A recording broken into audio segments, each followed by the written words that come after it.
There's somebody in your neighborhood going, what the f*** is going on at the Campbell? Oh, no, they know us. They know.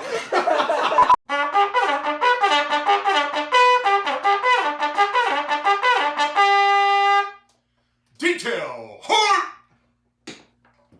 Detail, halt! Present, cut! Drinking history with the Bar Dad, folks. Pull up a chair and learn all about it. Cheers. It's the Bar Dad. Hey Bar Dad folks, welcome back. And as you can see next to me here, I have a very interesting looking gentleman. This is my very, very dear friend, Mr. Don Campbell, ladies and gentlemen. Yay! Hello. I know what you're thinking. You're looking at my friend Donnie and you're thinking he's a total nerd. And yes, he is. And that's why I asked him to be a part of this episode. We were chatting about your love of Civil War history. And I'm thinking, wow, let's do a segment on drinking history.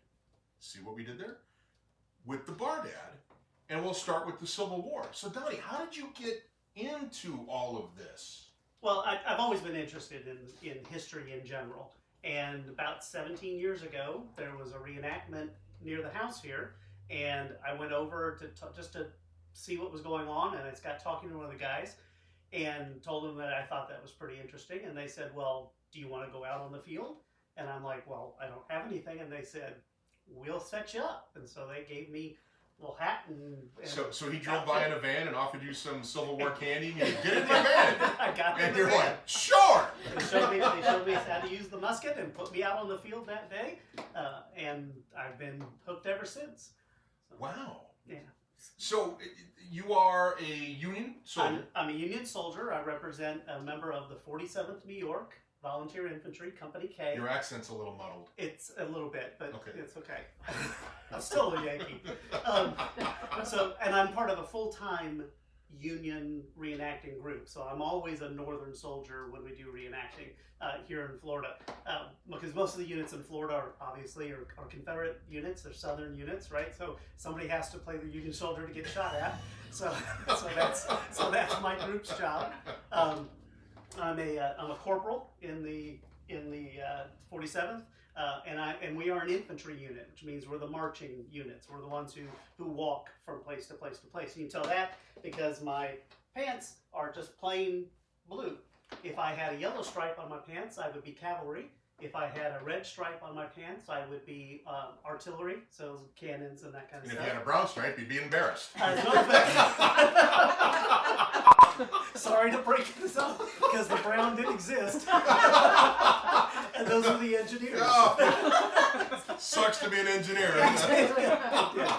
When you're reenacting, and you said you're in the infantry, do you do a lot of marching? We do, yeah. And we actually use the same training guide that was used at the time, the 1863 guide to field training. We get put through the whole paces, learn how to handle the musket, how to do the different firings, all the different marchings, all that kind of stuff. So we are living historians, right? Everybody that you see out there, a lot of reenactors, they get a kind of a reputation for being just, let's go out and get drunk on the weekends and do this kind of thing. And those guys do exist. That's kind of why I brought you on board to the Bar Dad show. So those guys, that expertise. So those guys are there, but most of the guys out there are real into. I mean, they've studied this stuff. They know it, backward and forward a lot more than I do. And there are some people that are as much experts on that period of history as anybody you'd see on television. So they're like 20th degree nerd. Absolutely. Okay. Right. You're kind of in the lower group. I'm about 12. I'm getting up there. So you mentioned you've been doing this for 17 years. Right, here in Florida. In Florida. Yep. And you're a corporal. I am. 17 years and you're still a corporal. My captain's not dead yet. It's like an apartment in New York. Yeah, so I don't have to worry about paperwork. I don't have to worry about going to the meetings and everything. I can just, but I still get to boss some people around. I get to boss the new people around. And I know, even though you're an enlisted man and they weren't supposed to drink, there is drinking that happened. There may or may not be a fair amount of drinking. And during the war, absolutely, yeah. So they weren't, you say that, and that's true. Enlisteds were not supposed to drink. And in fact, it was illegal to sell alcohol to an enlisted man in the war. Officers could get it because there are lots of privileges of being an officer, but enlisteds were not supposed to drink. So they had to be a little more creative in the way that they got their Any alcohol. 19-year-old in college is very creative to learn how to drink when they're not legally supposed to. And I will tell you, a lot of it's the same kind of things. Okay. They would smuggle alcohol all kinds of ways. There's a great collection of formed flasks that you could fit down into your down into your. Man has a Brogans wooden or leg named Smith. So Exactly. this is why I brought you on board, because we wanted to do a segment on drinking history, specifically about how booze. Cheers, by the way. Cheers. Excuse me. How It's a little tougher to muck it. Yeah. How booze played a role in big American events such as the Civil War. So stay tuned. We're going to explore. We're going to explore all of that. So stay tuned, folks. We'll be right back. Hey, so welcome back. So we had just finished the last segment talking about the creativity and what some of the soldiers did to smuggle booze into camp. The enlisted. Right, exactly, because they weren't allowed to buy alcohol, and it was actually a jailable offense to sell alcohol to that. So smuggling was a big thing, right? So we talked about a little bit about the different flasks and styles and all that kind of stuff.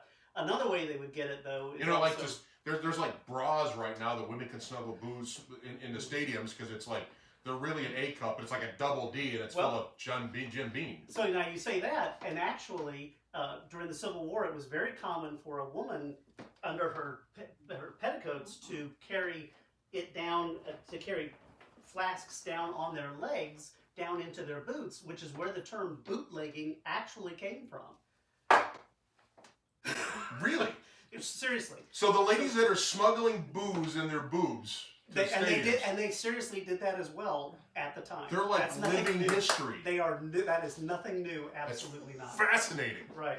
So and they could also get away from it because the soldiers could receive care packages from home, right? And those care packages very often contained alcohol. Now, once the provost marshal, which was the kind of judicial arm of the army, started. It was the man. Yeah, exactly.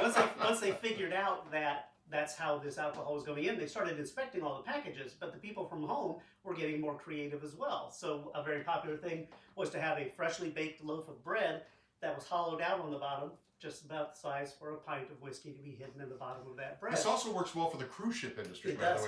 the way. A fully roasted turkey will fit a quart of whiskey. So you could do that as well. That was very often at the time. All right, so make a mental note. Going on Royal Caribbean, can I bring on roasted turkey? Whole roasted turkey. Exactly. Stuff a fifth right up in. Right up inside there, exactly.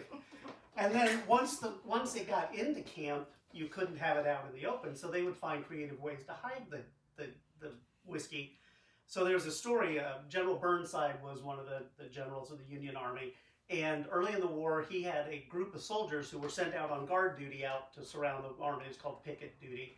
And they would go out on picket, and they would be fine when they went out, and when they would come back, they would be toasted. Hammered.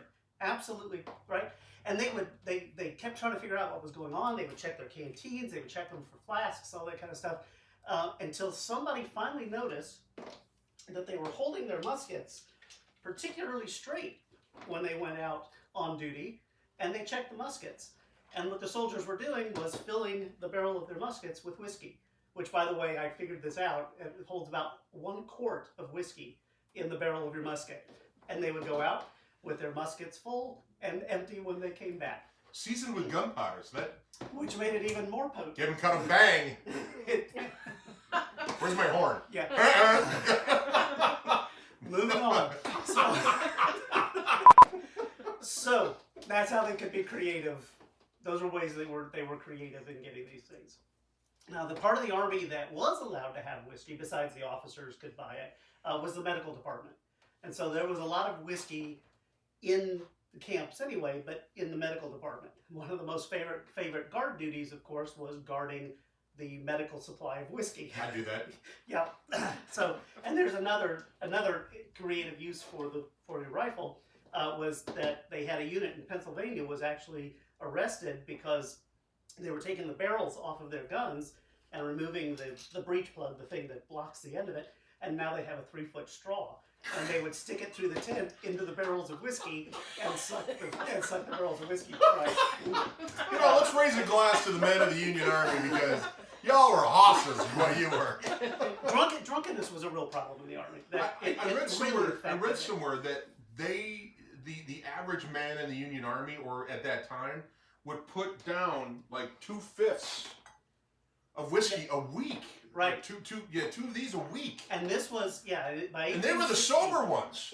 By 1860, whiskey was the drink of choice for everybody in the United States. And that was actually down in the 1830s. It was as much as 7 gallons a year of straight alcohol. All right, so we just finished the last segment talking about how much they drank, and I was impressed. And now let's talk about what they did drink. And they couldn't go to the local Total Wine. By the way, add Total Wine for your shopping booze pleasure. I'm such a whore.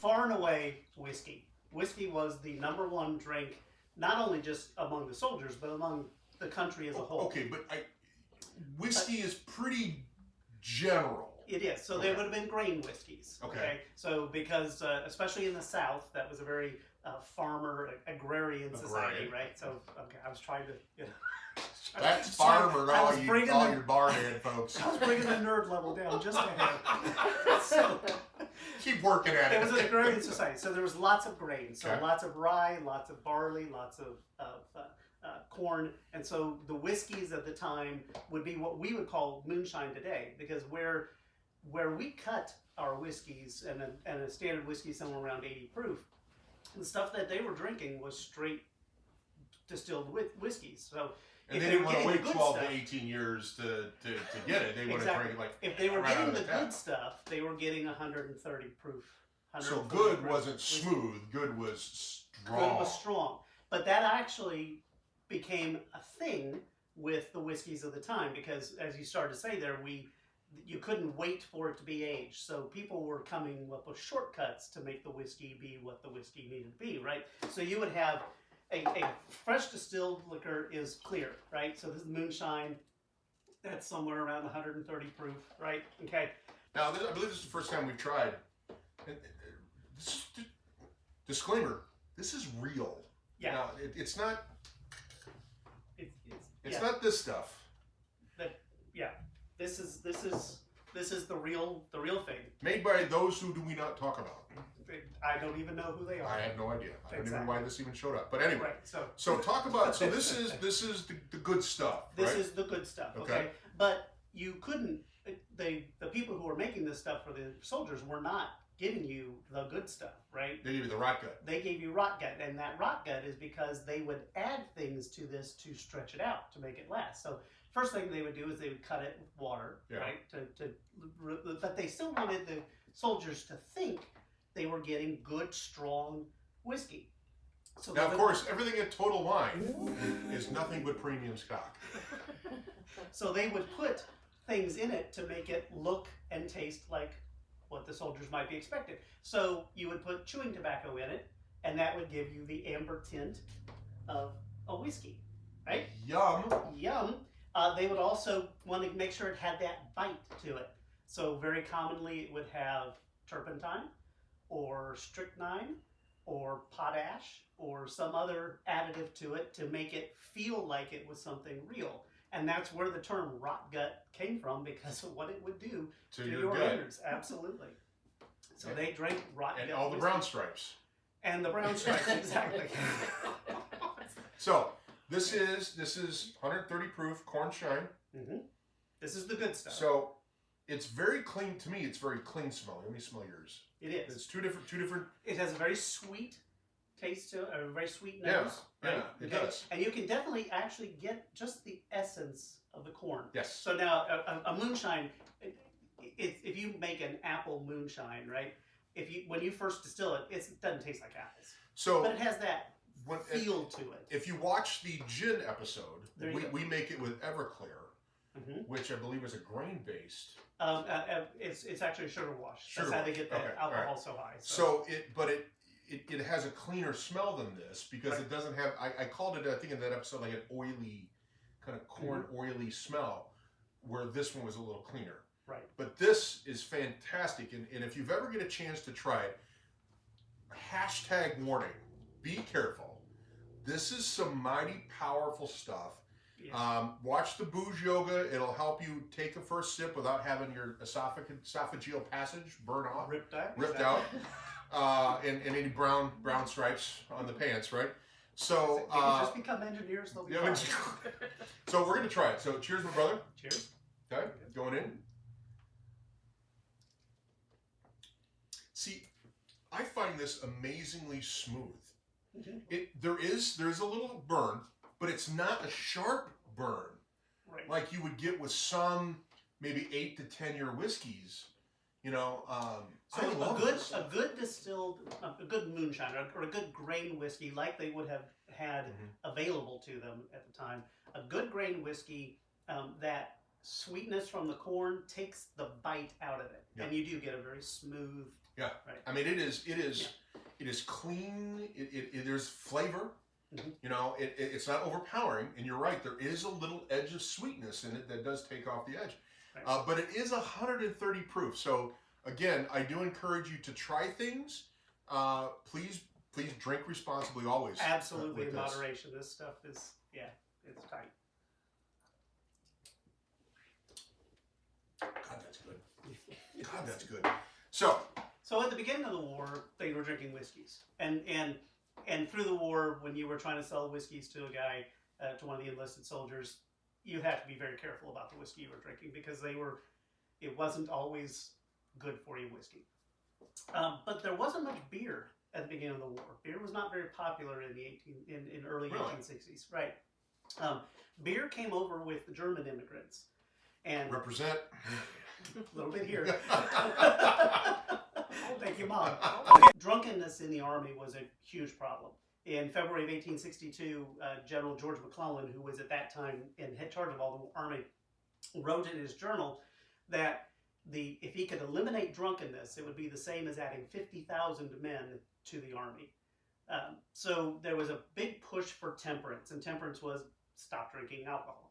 But they knew they weren't going to get people to stop drinking alcohol, right? So the temperance movement kind of made this association with whiskey as bad alcohol, but there were also good alcohols, ciders and beers. So the temperance movements... Bad, exactly. Beer. Good. So the temperance movement started to try to push people to start drinking beers and ciders instead of whiskeys. See, that's my kind of temperance movement. And there were a lot of German units in the Army, and the German units were all used to drinking beer and having beer as part of their regular daily routine. So most of the German units were allowed a ration of beer as part of their daily routine. So that kind of got its way out into the soldiers too. And by the end of the war, beer had kind of overtaken whiskey as the popular drink for everybody. Yeah.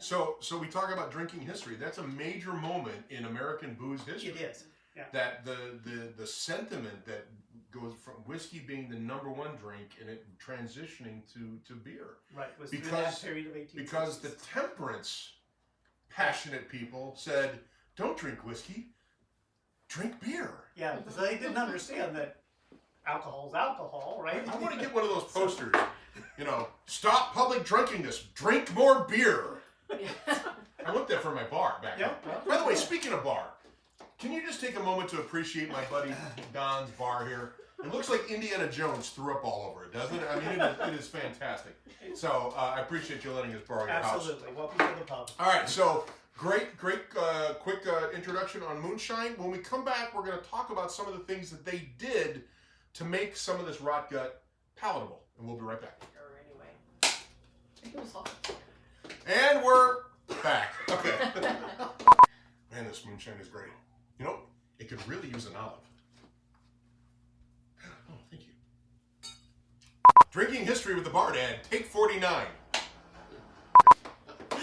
All right. By the way, Speed. Oh. And I know my astute Bar Dad audience out there is noticing you're not wearing all of the crap that you wore in the opening segment. So what's the difference between what you wore first and what you wore now?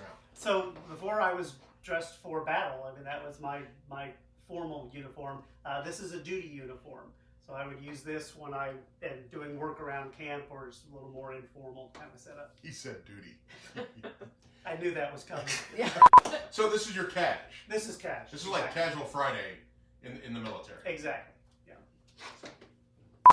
All right, so we talked about all of the kind of the nastiness that was used to stretch the booze, right? And the stuff that made you go blind and the rot gun and stuff. But what did the soldiers do to make it palatable, to actually make it a decent thing to drink? So there were things that they had, of course. So part of the soldiers' rations that they were given was sugar. So they would very often add sugar to it to give it a little bit of sweetness and just cut some of that bite out of it, right?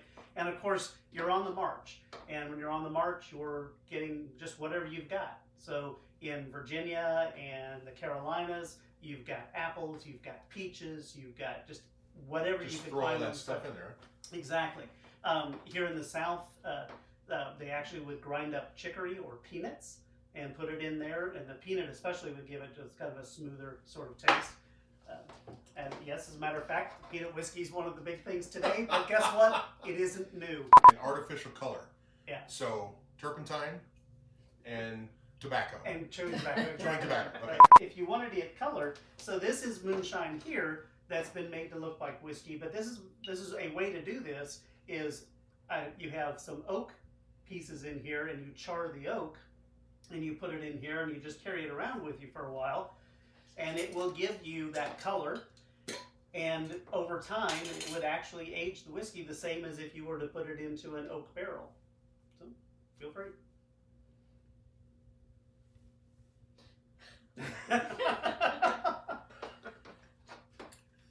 Okay, it's definitely a different flavor. Mm-hmm. It gives it more of an edge.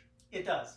So it must be that smoke or it's that. the tannins. Yeah, the tannins. Okay, Right, from the oak. that's right. that's like, this is like.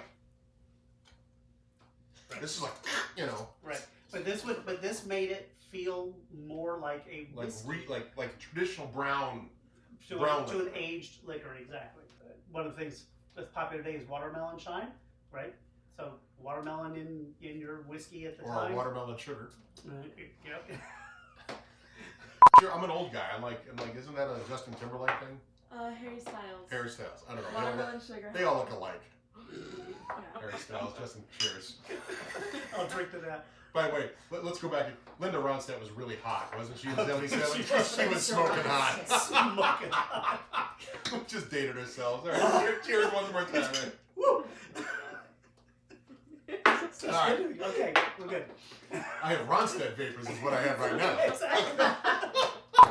In doing the research, I've learned about, a lot of medicine companies or organizations, they kind of saw the end, right? You had a bunch of soldiers dying for booze. Medicine can come in, so why don't we create some medicine? Absolutely. So those were you've heard the term patent medicines? Yes. Okay, well this is the heyday of patent medicines. So there were a group of people that were called sutlers, and they followed the army, and they would be able to sell things to the army, supplies and that kind of stuff. And they figured out pretty quickly that they could sell alcohol to anybody in the army if they made it taste like something else and called it a medicine, right? So Is that like but when I those was 18, 17, and I took the bottle of vodka and mixed it with Scope to make it look like Scope, so it looked medicinal, tasted like crap, but it still did a job. that is the thing, because all they were after Okay. was right. Living history, right Yep, there is what I'm doing. They're after the Survived boss, it. right? But those patent medicines, those heavily botanically infused alcohols, still exist today. In fact, they're very popular today. There you go. They are today what we know as bitters. In fact, all of the bitters that we know today started life as patent medicines. And the Peychaud's bitter there in your left hand, actually on the side, still says Peychaud's bitters, good for what ails you. It's still actually marketed as a patent medicine. So that is alcohol. Usually it's a very high proof alcohol, just like your, exactly. So this is moonshine. And you can make your own bitters today by putting pepper, cardamom, gentian root, sassafras, maybe a little cayenne, and you let it sit in that high proof alcohol for 2 weeks and let it infuse those flavors, and you have bitters. And Peychaud's is what you know is what you put in the traditional sausage. Absolutely. Right there. That's why it's here. Not for historical display purposes No. only. Wow. So that was a way of getting alcohol into the Army without breaking the law, because you weren't selling them alcohol, you were selling them a medication. So these were created around the Civil War. Absolutely. So when you use bitters in your Sazerac or your Old Fashions or your Manhattans, which I love a good Manhattan too. Manhattan was developed in San Francisco in 1862. And then some schlub named it Manhattan. Exactly. Well, give him a break. Should do it. What we... All right. So Don, let's recap what we talked about today. Okay. Corporal Campbell. Let's talk about what we. So We're talking about whiskeys. yes. Right? So Well, we talked about you first in this beautiful outfit sure, here. Right. And thank you for your service, Corporal. Thank you very much. I would invite everybody to come out to, if you hear about a reenactment in your area, it is not what you believe it is. If you want to actually learn the history of the Civil War, these people out there are the most knowledgeable people you could ever, and they are there to teach. That's the only reason they're there. Is there a website they can go to? Absolutely. Here in Florida, you go to Florida Reenactors Online. It's all one word, FloridaReenactorsOnline.com. It's got the schedule of events for the whole year, put you in touch with units. If you just want to learn, if you just want your kids to learn, that's a great resource for you. Thank you very much. Do me a favor, hum the Battle Hymn of the Republic. Okay. Okay, I can do it. Bardad folks, you're watching us on YouTube. Find that like button. Smash that like button for America. Subscribe. Comment. We love you. Find us on Instagram at The Bardad. And if you have any questions for myself or my history nerd friend over here, Don Campbell, please send us an email at thebardad@gmail.com.